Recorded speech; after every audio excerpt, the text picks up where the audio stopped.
প্ৰথম প্ৰশ্নটো হ'ল 2023 চনৰ ICC পুৰুষ ক্ৰিকেট বিশ্বকাপৰ থিম ছং কোনটো? ইয়াৰ শুদ্ধ উত্তৰটো হ'ল 3 নম্বৰটো দিল জেছন বলে।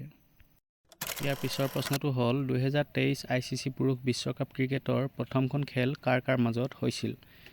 ইয়াৰ শুদ্ধ উত্তৰটো হ'ব 4 নম্বৰটো ইংলেণ্ড আৰু নিউজিলেণ্ডৰ মাজত প্ৰথমখন খেল হৈছিল। ইয়াৰ পিছৰ প্ৰশ্নটো হ'ল 2023 ICC পুৰুষ বিশ্বকাপ ক্ৰিকেটত ভাৰতীয় দলৰ কেপ্টেইন কোন? ইয়াৰ শুদ্ধ উত্তৰটো হ'ব 3 নম্বৰটো ৰোহিত শৰ্মা। ইয়াৰ পিছৰ প্ৰশ্নটো হ'ল 2023 ICC পুৰুষ বিশ্বকাপ ক্ৰিকেট ক'ত অনুষ্ঠিত হৈছে? ইয়াৰ উত্তৰটো সকলোৱে গম পায়, আমাৰ ভাৰতবৰ্ষত হৈ আছে, গতিকে ইয়াৰ উত্তৰটো হ'ব 4 নম্বৰটো ভাৰতত। ইয়াৰ পিছৰ প্ৰশ্নটো হ'ল 2023 ICC পুৰুষ বিশ্বকাপ ক্ৰিকেটত মুঠ কিমানখন দেশে অংশগ্ৰহণ কৰিছে? ইয়াৰ শুদ্ধ উত্তৰটো হ'ব 2 নম্বৰটো 10খন দেশে। ইয়াৰ পিছৰ প্ৰশ্নটো হ'ল 2023 ICC পুৰুষ বিশ্বকাপ ক্ৰিকেটত বলীউডৰ কোনজন অভিনেতা ব্ৰাণ্ড এম্বেচেডৰ?